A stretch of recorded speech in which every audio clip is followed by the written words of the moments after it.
मैं बचपन में रेल के डिब्बे में चाय बेचता था। वाह क्या फकीरी है। वो भगवान है हमारे, हम उनकी पूजा करते हैं। सच तो ये है दोस्तों कि ये लोग हमारे हिंदू धर्म को ही तोड़ने मरोड़ने लग गए अपने नफरत खोर एजेंडा को फैलाने के लिए।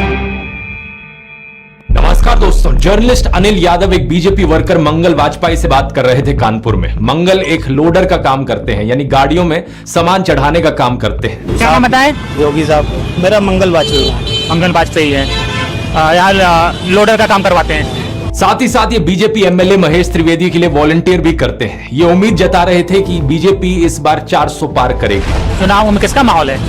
बीजेपी जीतेगी 400 के ऊपर।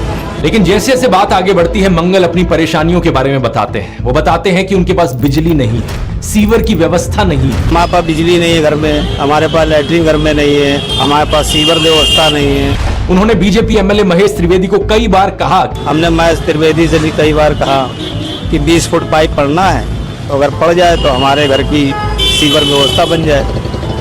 नहीं बन पाई। उन्हें कुछ भी नहीं मिला और ना ही उन्हें कुछ मिलने की उम्मीद है। त्याग तपस्या की मूर्ति है कि कुछ नहीं मिला, लेकिन उसके बावजूद कोई शिकायत नहीं है और ना कोई उम्मीद है मिलने की। और ना उम्मीद है मिलने की। लेकिन फिर भी वो खुद को भाजपा का भक्त कहते हैं। लेकिन ये तो कहा जाता है ना कि भूखे पेट ना होए भजन गोपाला। इस पर मंगल वाजपेयी जवाब देते हैं कि ऐसा कुछ नहीं है। आदमी बालू खाकर भी पेट भर सकता है, यानी कि मिट्टी खाकर भी पेट भर सकता है। सब हो जाता है अगर संत चाह लेगा।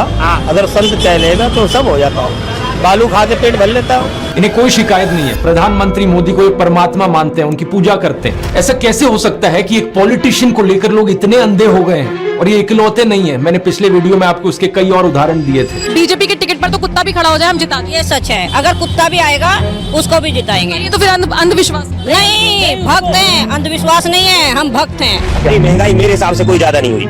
अब मैं 10 साल से बनियान नहीं पहन रहा, देखो आप। वो भगवान है हमारे, हम उनकी पूजा करते हैं। ऐसा हुआ है इमोशनल मैनिपुलेशन और ब्रेन वॉशिंग की वजह से। एक बड़े स्केल पर देश में लोगों का ब्रेन वॉश किया गया है। और जो माफिया यहाँ पर ब्रेन वॉश कर रहा है लोगों का, वो 4 डिपार्टमेंट्स पर काम करता है। पहला डिपार्टमेंट लोगों में गर्व और अहंकार भरता है कि आप महान हो क्योंकि आप हिंदू धर्म में पैदा हुए। दूसरा डिपार्टमेंट आपको एहसास दिलाता है विक्टिमाइजेशन का, कि सदियों से, 1000 सालों से आपके पूर्वज विक्टिम बनकर रहे थे। तीसरा डिपार्टमेंट आपके अंदर डर भरता है कि आपको खतरा है उन लोगों से। और चौथा डिपार्टमेंट यहाँ नरेंद्र मोदी को मसीहा बनाता है कि सिर्फ नरेंद्र मोदी ही आपको बचा सकते हैं। पहले 3 डिपार्टमेंट्स की मैं 3 अलग अलग वीडियोस में ऑलरेडी बात कर चुका हूं। अब वक्त है इस चौथे डिपार्टमेंट को एक्सपोज करने का। नरेंद्र मोदी की कल्ट ऑफ पर्सनैलिटी, कैसे इनके इतने सारे फेलियर्स के बाद भी लोगों को इमोशनली मैनिपुलेट किया जाता है कि लोग इन्हें भगवान मान बैठे। आइए जानते हैं आज के इस वीडियो में।